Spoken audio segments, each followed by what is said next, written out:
ایسے خبیث قسم کے مفتی جو عورتوں کے ساتھ ناچیں، یہ دین کے رہنما نہیں ہیں۔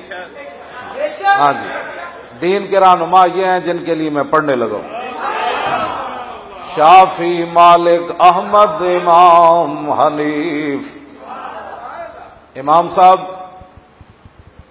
رات بھی ساری روندے سن تے پڑوسی بھی ترس کردے سن۔ امام اعظم ابو حنیفہ پڑوسی کہندے سن ساری ساری رات امام صاحب روندے رہندے سن۔ او مولوی نہیں ہوندے جڑے کتے کمینے بن کے تے ٹی وی عورتاں نہ ناچن تے پھر کہن جی نہیں میرا یہ مطلب تھا۔ بغیرت تیرا کیا مطلب تھا؟ یا تو دین کا لبادہ اتار پھر بکواس کر۔ تم عورتوں کے ساتھ تصویریں بنا کر پھر کہتا ہے جی نہیں میرا یہ مقصد نہیں تھا۔ تجھے کس نے کہا تو دین کے ترجمانی کر؟ دین کے ترجمان امام اعظم ابو حنیفہ ہے۔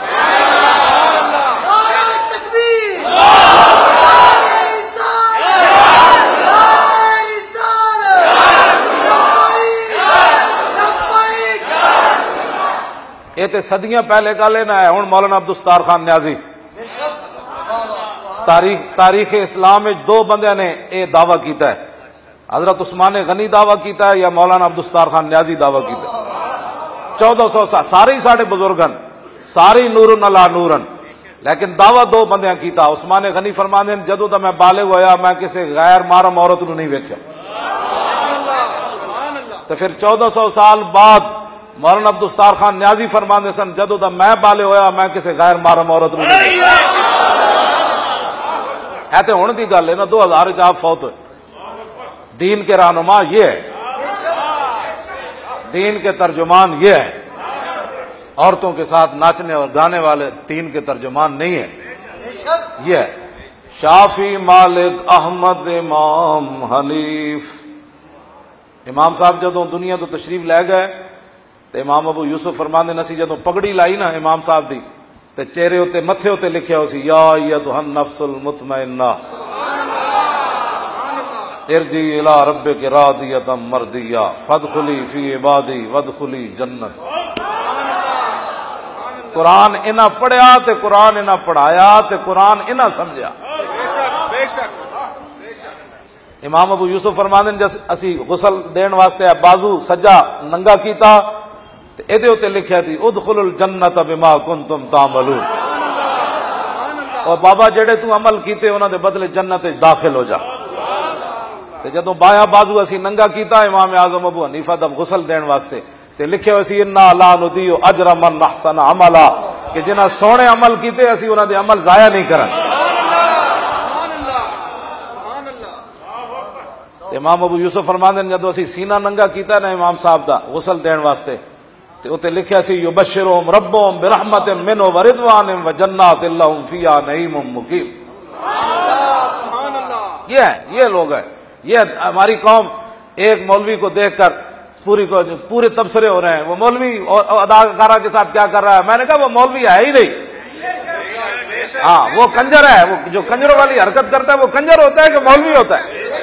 ہاں، مولوی تو امام اعظم ابو حنیفہ ہے، مولوی تو امام احمد رضا بریلوی ہے۔ اعلیٰ حضرت بریلوی دی مجلس سے 40 سال دنیا دی گل نہیں ہوئی۔ 40 سال مولانا امجد علی صاحب بہار شریعت فرماندے میں حضر وچ بھی اعلیٰ حضرت نال رہا، سفر وچ بھی رہا، میں نمازاں بھی پڑھیاں، میں جمعے بھی پڑھے، میں سبق بھی پڑھیا، میں حج تے بھی نال رہا، میں فتوی لکھدے بھی ویکھا، میں ملاقات کردے بھی ویکھیا، میں سوندے بھی ویکھیا، میں اٹھدے بھی ویکھیا، میں وضو کردے بھی ویکھیا، لیکن امام احمد رضا دی مجلس سے 40 سال دنیا دی گل نہیں ہوئی۔ 40 سال ایتھے تے 40 منٹ بھی دین تے کوئی نہیں کھلوندا، ایتھے تے 40 منٹ بھی ہوئے لوگ تے بک بک شروع کر دیندے۔ 40 سال یہ کہتی ہے بلبل باغ جناں کہ رضا کی طرح کوئی سحر بیاں۔ اعلیٰ حضرت بریلوی فرماندے جنت دیاں بلبلاں ایک درخت تو دوسرے تے جان لگیاں اور کوئی نغمہ پڑھن یا نہ پڑھن اے ضرور پڑھ دیاں کہ جڑا بر صغیر وچ امام احمد رضا نے حضور دی عزت تے پیرا دیتا وہ کسے نہیں دیتا۔ یہ کہتی ہے بلبل باغ جناں کہ رضا کی طرح کوئی سحر بیاں نہیں، ہند میں واصف شاہ خدا مجھے شوخی طبع رضا کی قسم۔ یہ ہیں جی ہمارے بزرگ۔ کسی ایک مولوی کے بد کماشی پر اور ناہنجاری پر اور اس کے بد کرداری پر ایک ہی لاٹھی کے ساتھ ساری امت کے علماء کو جو ہے وہ نہیں ہانکنا چاہیے. ہاں یہ ویسے شرعن بھی غلط ہے کہ ایک آدمی مجرم ہو تو ساری قوم تھوڑی مجرم بن جاتی ہے. اگر کسی محکمے کا ایک بندہ غلط بات کر رہا وہ ہمارے محکمے کا ہے بھی نہیں, ہاں وہ کسی اور ہی محکمے سے آیا ہوا ہے. ہاں تو اس محکمے سے جیسے وہ تھا الجنس یمیل الی الجنس, ہاں جی جیسا انسان بندہ ہو اس کی طبیعت ادھر ہی جاتی ہے. ہاں امام احمد رضا بریلوی کے دل میں عشق رسول تھا تو مدینہ پاک گئے تو وہاں بھی کہا پارا دل بھی نہ نکلا دل سے تحفے میں رضا, پارا دل بھی نہ نکلا دل سے تحفے میں رضا, ان سگانے کو سے اتنی جان پیاری واہ واہ.